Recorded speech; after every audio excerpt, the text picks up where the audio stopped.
नमस्कार मंडळी, कसे आहात? मजेत आहात ना? तर मी वैशाली, तुमच्या सगळ्यांचे स्वागत आहे आपल्या यूट्यूब चॅनलवर. आणि बघा मैत्रिणींनो, आज आपण टेटच्या बुक लिस्टबद्दल जरा बोलूया. समोर मी करते तुमच्यासोबत शेअर. तर बघा, मी आता भराभरा आवरून घेत आहे आणि कारण मला माहीत आहे की मला हे सगळं आवरून अभ्यासाला बसायचं असतं, म्हणून माझी घासलेली भांडी जागेवर ठेवत आहे. गॅसचा ओटा क्लीन करून घेते आणि राहिलेली भांडी घासून घेते, जेणेकरून मग आपला पसारा होत नाही ओट्यावर आणि जागच्या जागेवर सामान असलं तर लगेच दिसतं पण आणि आपल्याला कामं करायला पण सोपं जातं. अभ्यास असो की कामं वेळेत केलेलीच बरी असतात, त्यांचं स्मार्ट नियोजन केलेलंच योग्य असते. आणि बघा, माझा मुलगा मला म्हणतोय मम्मा चल झोपायला. म्हटलं ठीक आहे चल बाळा. मग मी त्याला झोपवून दिलं आणि बघा बाहेर आलेली आहे. आता 10:15 झालेले आहेत. छान गारवा सुटलेला होता आणि मला घरातल्यापेक्षा बाहेरच अभ्यासाला बसलेलं फार आवडतं. तुम्हाला माहीत आहे की मला नेचरसोबत आनंद घ्यायला आवडतो. आणि मी बघा माझे 2 पुस्तकं घेऊन आलेली आहे, मानसशास्त्राचे आणि अन्नदाते सरांचा आणि फडके सरांचा.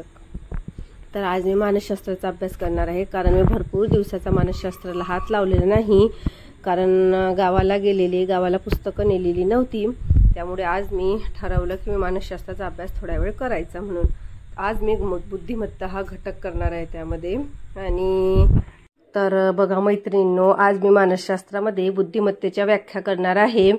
तर तुम्हाला माहीत आहे की टर्मन, एबिंगहॉस, त्यानंतर ॲडम्स, थॉर्नडाईक, बिने, मॅकडुगल, विल्यम जोन्स, गेट्स, हे बघा हे सगळं वाचत आहे मी.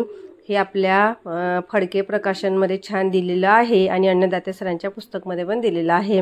मी छान अगोदर पुस्तकं वाचून घेत आहे दोन्ही पण, आणि त्यानुसार मग ते मी माझ्या नोट्समध्ये लिहून घेईल. तर बघा, गिलफर्डनी 120 घटक शोधून काढले. मी मुद्दामून तुमच्यासोबत शेअर करते, कारण व्हिडिओ बघता बघता आपण जे बघतो किंवा ऐकतो ना ते आपल्या कानावर छापलं जातं आणि छान लक्षात राहतं. माझ्याबरोबर तुमचा पण छान अभ्यास होईल. तर बघा, माझा असा सुरू आहे मानसशास्त्राचा अभ्यास. आणि आत्ता मी नोट्स लिहून घेते, जेवढं वाचलं तेवढं. दोन्ही पुस्तकं चाळून घेतली आणि आता बघते कसं लिहिता येते तर. आणि जे नोट्स बनवेल ते आपल्या व्हॉट्सअपच्या चॅनलवर तुमच्यासोबत शेअर करते. तर बघा, मी असं लिहून घेतलेलं आहे आणि हे मी तुम्हाला जे फास्ट मोडवर करून दाखवलेलं होतं, कारण कसं एवढा मोठा व्हिडिओ करणं शक्य नसतं. त्यामुळे मी कसं छोट्या छोट्या क्लिप काढते, अभ्यास करते आणि मग नंतर माझं नियोजन जसं झालं तसं मग ते तुम्हाला शेअर करते. तर बघा, जे फ्रान्सचे शिक्षण मंत्री होते त्यांनी 1904 साली बुद्धिमत्तेला नवीन दिशा दिलेली आहे. ह्या सगळ्यांचा तुम्ही अभ्यास केला असेल आणि मी पण केलेला होता, पण तो आता विसरले म्हणून आता पुन्हा सुरुवात केलेली आहे. फ्रान्सचे शिक्षण मंत्री यांनी विशिष्ट विद्यार्थ्यासोबत सामान्य बुद्धीच्या विद्यार्थ्याचा अभ्यास करण्यासाठी एक समिती नेमली. आणि तुम्हा सगळ्यांना माहीत आहे त्या समितीचे डॉक्टर बिने, फ्राईड आणि सायमन हे त्या समितीत होते. आणि त्यांनी बघा एक सूत्र बनवलं, बुद्ध्यांक मानसिक वय भागिला शारीरिक वय गुणिला 100.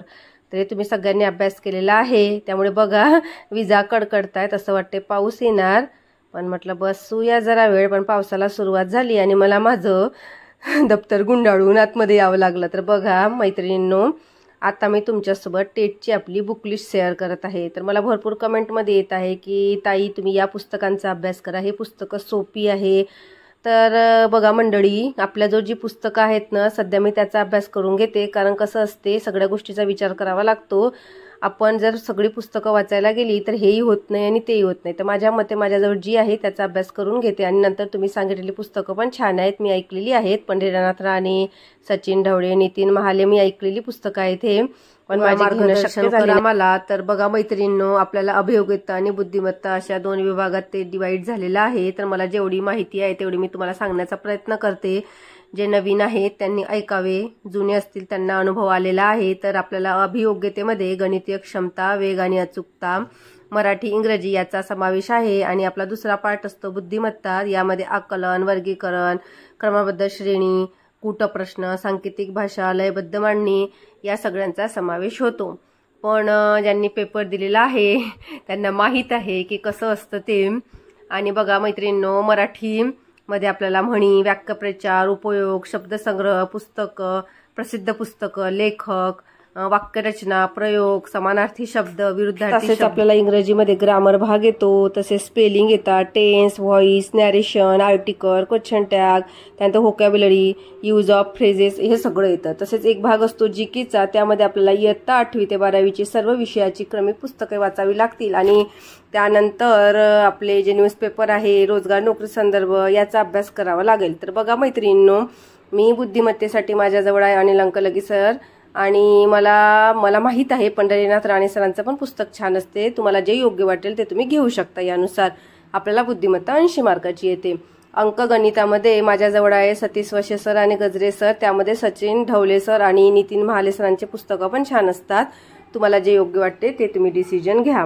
मराठीमध्ये मोरा वाळिंबे सरांचं आणि पद्मिनी बिनीवाले अजून 2-3 पुस्तकं असतील, पण हे मोरा वाळिंबे सर प्रसिद्ध आहेत. आणि तुम्हाला माहित आहे की मी मराठीसाठी सरांचे व्हिडिओ बघते आणि ते सर आहेत प्रदीप बोधले सर, आणि इंग्रजीसाठी बाळासाहेब शिंदे आपण रेफर करू शकतो. पाटील सरांचे मी व्हिडिओ बघते, हेही माहित आहे तुम्हाला. आणि बघा कला, आवड आणि समाजमध्ये मानसशास्त्राचा भाग येतो, त्यामध्ये फडके प्रकाशन आणि माझ्याजवळ अन्नदाते सरांचं पुस्तक आहे. तर अशा पुस्तकांचा मी अभ्यास सुरू केलेला आहे आणि वाटलं तर आणखी त्यामध्ये पुस्तकांची भर घालेल. तर बघा मैत्रिणींनो, आपण म्हणजे कसं असतं की कितीही पुस्तकं वाचली आणि काहीही केलं तर आपल्याला स्मार्ट नियोजन करावं लागेल. कारण स्मार्ट स्टडी करू नाही तर पुस्तकं वाचून काहीच फायदा येणार नाही. कुठल्याच पुस्तकातलं पेपरमध्ये येत नसतं. असं असतं की काय पेपरमध्ये हे येईल हे आपल्याला माहीत नसतं. म्हणून आपल्याला एक स्मार्ट नियोजन करावं लागेल. आपल्याला सोपे, मध्यम आणि कठीण घटक निवडून काढावे लागतील. तेच आपल्याला PYQ मधून म्हणजे प्रिव्हियस इयर मधून करावं लागेल. त्याच्यानुसार आपलं नियोजन करावं लागेल, जेणेकरून आपले 30-40 मार्क आरामात वाढतील. कारण सगळ्यांच्या समोर जायचं असेल तर हे करणं अतिशय महत्त्वाचं आहे. कारण टेटचा सगळेजण अभ्यास करत आहे. 200 मार्काचा पेपर असतो, बँकिंग स्वरूपाचा असतो. आज IBPSने घेतला, उद्या कुठली कंपनी घेईन हे तुम्हालाही माहीत नाही आणि मलाही माहीत नाही. म्हणून जे जे घटक महत्त्वाचे आपल्याला माहीत आहेत की हे येतच पेपरमध्ये, जसं मराठीचा घटक असो, इंग्रजीचा असो, ते छान करून ठेवायचं. आणि गणित जरी आपली एकदा मेथड माहीत झाली आपल्याला तर कुठल्याही पुस्तकात त्याच मेथड नसते. जर मेथड समजली आपल्याला तर आपण योग्य पद्धतीने आपला छान अभ्यास करू शकू. म्हणून पुस्तक कुठलंही असो, आपला अभ्यास आपला स्मार्ट पद्धतीने करावा लागेल आणि योग्य गाईड घ्यावे लागेल, तेव्हाच आपल्याला फळ मिळेल. म्हणून तुम्हाला सांगते की असा स्मार्ट पद्धतीने अभ्यास करूया आणि ही एक्झाम क्रॅक करूया. तर आता येणाऱ्या पुढील व्हिडिओत आपण अधिक माहिती घेऊयात. जे मी व्हिडिओ टाकेल त्यामध्ये थोडी माहिती तुम्हाला देतच जाईल आपण अभ्यास कसा करतोय. तर चला, तर आपण आजचा अभ्यास कंटिन्यू करूया. आणि आत्ता बघा 11 वाजलेत आणि मी थोडा गणिताचा अभ्यास करून घेणार आहे. कारण कॉन्सन्ट्रेशनचा टाइम आहे, थोडा गणिताचा अभ्यास केलेला योग्य असतो. बघा मैत्रिणींनो, आपण स्वतः आपल्या समस्यासाठी, परिस्थितीसाठी जबाबदार असतो. आपण बऱ्याचदा दुसऱ्यांना दोष देतो. हे सोपं काम होतं, मग माझं झालंच असतं, मी एक्झाम क्रॅक केलीच असती. पण आपण हा परिस्थितीला आणि दुसऱ्यांना दोष देतो. असं देऊन चालणार नाही. आपल्याला स्वतःला बदलावं लागेल. स्वतःमध्येच आपल्याला उत्तर शोधावं लागेल. मी कुठे चुकले आणि ही चुकी मला दुरुस्त कशी करता येईल, जेणेकरून आपले वीक पॉईंट आपल्याला कळतील आणि आपणच आपल्या प्रश्नाचं उत्तर शोधू शकू. म्हणून स्वतः उपाय सांगते तुम्हाला, स्वतःला बदलण्याशिवाय दुसरा पर्याय नाही. म्हणून कुणालाही दोषी न ठरता, परिस्थितीला दोषी न मानता आपण स्वतःला जबाबदार ठरवायचे. म्हणजे जेणेकरून आपली जबाबदारी आपल्याला स्वीकारता येते आणि आपल्या आयुष्यात येणाऱ्या अडचणी, समस्या, हे बाहेरील परिस्थिती हे कुणीही बाहेरचे येऊन सोडवू शकत नाही. ती आपल्यालाच आपल्या परिस्थितीचं व्यवस्थित नियोजन करावा लागतो आणि छान असं स्वतःला बदलवून काहीतरी करून दाखवायचं असते. तेव्हाच आपण आयुष्यात आपले ध्येय पूर्ण करू शकतो. तर बघा मैत्रिणींनो, एक निसर्गाचा नियम आहे, जे आपण देतो ना तेच आपल्याला मिळत असतं. आपल्याला काय मिळावं याबद्दल आपली काय इच्छा आहे आपल्याला तेच मिळत असतं. म्हणून सांगते, आपली इच्छा पॉझिटिव्ह ठेवा, आपल्या आचरण पॉझिटिव्ह ठेवा, जेणेकरून आपल्याला असं जाणीव होऊ द्या की मला एक्झाम क्रॅक करायची आहे आणि मला छान मार्क मिळवायचेच आहे. तीच इच्छा ब्रह्मांडात पोचते आणि आपल्याला फळ नेहमी नक्की लवकर मिळतं. म्हणून तुम्हाला सांगते, जो निसर्गाचा नियम आहे आपण तो डावलू शकत नाही. आपली इच्छा पॉझिटिव्ह ठेवली तरच आपण लवकर आपल्या प्रयत्नात यशस्वी होऊ शकू। आणि हो मैत्रिणींनो, बघा आता सणासुदीचे दिवस आहे, घरची कामं असतात, त्यामुळे व्हिडिओ अपलोड करायला वेळ होत आहे, तरी क्षमा करा। कारण कसा अभ्यास, सगळे घराची कामं, त्यानंतर जबाबदारी सर्व आणि सणासुदीचा काळ, यामुळे जरा व्हिडिओ शूट करायला, एडिट करायला फार वेळ जातो, त्यामुळे कसं वेळ लागतोय जरा समजून घ्या, तुम्हाला पण माहिती असेल। आणि प्लीज जर तुम्हाला माझे व्हिडिओ आवडत असतील तर नक्की लाईक करा, शेअर करा आणि सबस्क्राईब करा, कारण खूप मेहनत लागते, हा अभ्यास, सगळ्या जबाबदाऱ्या, यामुळे कसं जरा जबलिंग होतंय। आणि तुमच्या एका लाईकने मला खूप प्रोत्साहन मिळतं, कारण मला असं वाटतंय की मी भरपूर जणांना छान मार्गदर्शन करत आहे, त्यामुळे मला असं वाटतंय की त्यामुळे सगळ्यांचाच फायदा होईल आणि तुम्ही पण माझा फायदा करून द्या, जेणेकरून मला पण प्रोत्साहन मिळत राहील आणि त्याच ते माझ्या दृष्टीने खूप खूप खूप आनंदाची गोष्ट राहील आणि काय म्हणते त्याला, प्रेरणेची गोष्ट राहील। तर बघा आता मी सगळं ठेवून देते आणि मी सगळं ठेवून दिलेलं आहे। आता उद्याचं नियोजन माझ्या डायरीत लिहून घेणार आहे की उद्या मी काय करणार आहे ते, कारण कसं असतं आदल्या रात्रीच नियोजन केलेलं बरं असतं, कारण उद्या वेळेवर काय करायचं ते सुचत नाही आणि आपला वेळ वाया जातो। म्हणून आदल्या रात्रीच आपलं छान असं उद्याचा अभ्यास काय करायचा, जरा वेळ बसायचं, आठवायचं की आता मी उद्या काय करणार आहे, माझं कुठपर्यंत झालेलं आहे, असे स्वतःला 5 मिनिटं द्यायचे आणि आपला अभ्यास छान लिहून काढायचा, जेणेकरून आपले नियोजन करता येईल, आपले स्लॉट आपल्याला व्यवस्थित करता येईल, आपल्या अभ्यासाचं नियोजन व्यवस्थित करता येईल, आपला वेळ वाया जाणार नाही। अशा पद्धतीने आपण जर स्मार्ट नियोजन केलं तर नक्की आपल्याला लवकर फायदा होतो। जरा वेळ जातो, करायला फार कठीण आहे, पण एकदा का तुम्हाला सवय लागली ना, आपल्याला सवय लागली ना, तर आपण हे लवकर लवकर करतो आणि आपल्याला सवय झाली तर आपण कुठलीही कामं लवकर करतो, काम असो की अभ्यास असो ते आपण करूच शकतो, कारण आपल्यामध्ये तेवढी क्षमता आहे की आपण काहीही करू शकतो आणि कुठेही आणि कसल्याही परिस्थिती मिळवून दाखवू शकतो। आणि बघा मैत्रिणींनो, आता मी हे माझं नियोजन लिहून घेणार की मला उद्या काय करायचं आहे ते, आणि जेवढं आपण काय म्हणते त्याला असं छान नियोजन करू तेवढं आपल्याला छान वाटतं आणि सवय लागते छान अभ्यासाची, सातत्य येतं अभ्यासात। बघा आता झोपायच्या अगोदर पण मी 5 मिनिटं देवाला धन्यवाद करते की तुम्ही मला छान क्षमता दिली, छान शक्ती दिली पॉझिटिव्ह विचार करण्याची आणि मला अभ्यास करण्याची शक्ती दिली, त्यामुळे मी सगळ्यांचे धन्यवाद म्हणते 2-3 मिनिटं आणि मग आपल्या बेडवर जाऊन झोपते। कधी इथे करते, कधी बेडवर जाऊन करते, जेणेकरून मला छान झोप लागते आणि आपल्याला उत्साह भेटतो, आपल्या मनात निगेटिव्ह विचारांचं घर तयार होत नाही, पॉझिटिव्ह विचार नेहमी आपल्या सोबत राहतात। म्हणून तुम्हाला सांगते, तुम्ही पण करून बघा, तुम्हाला फार फायदा होईल।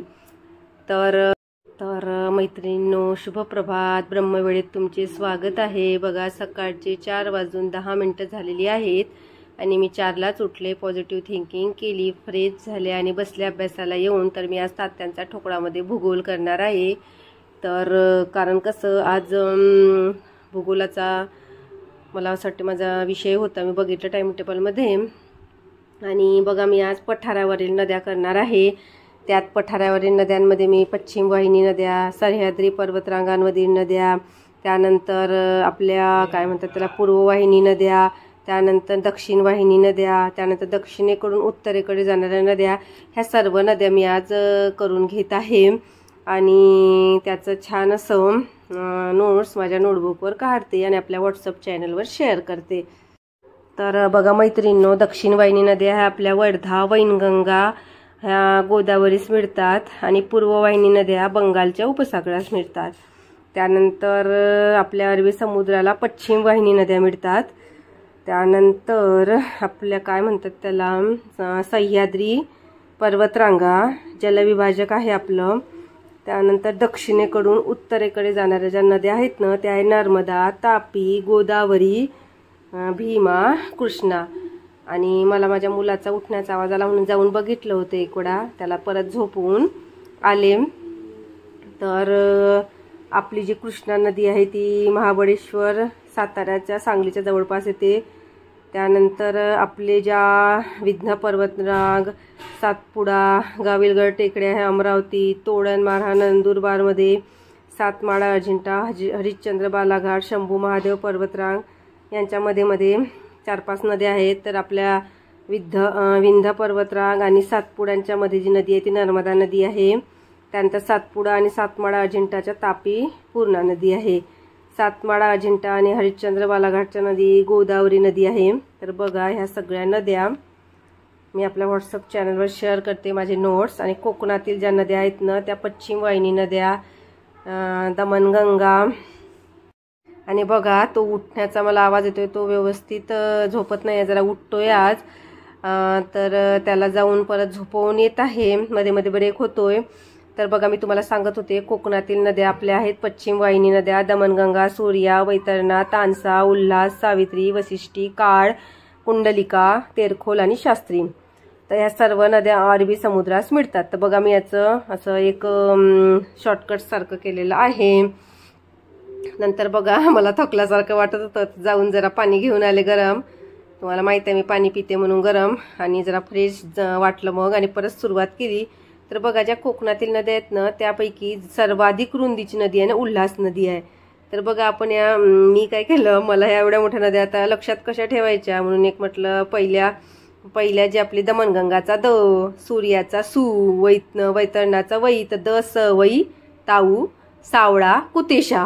म्हणजे असं काहीतरी ट्रिक मी लक्षात ठेवते जेणेकरून लक्षात राहायला पाहिजे. ते एवढ्या मोठ्या नद्या कशा लक्षात ठेवायच्या बाबा, जरा टेन्शन येते, म्हणून जरा अशी ट्रिक करायची आपण. आणि हो मैत्रिणींनो, आजसाठी एवढंच. भेटूया पुढील व्लॉगमध्ये पुढील अभ्यासासोबत, आणि आपल्या सब्जेक्ट वाईज आपण अभ्यास सुरू करूया. बघा 6 वाजून 10 मिनिटं झालेली आहेत. आता मी ठेवून देणार आणि जरा बाहेर जाणार, फ्रेश होणार, वॉकिंग करणार. तर भेटूया पुढील व्लॉगमध्ये. तोपर्यंत पॉझिटिव्ह विचार करा, स्मार्ट स्टडी करा आणि आनंदी रहा. बाय.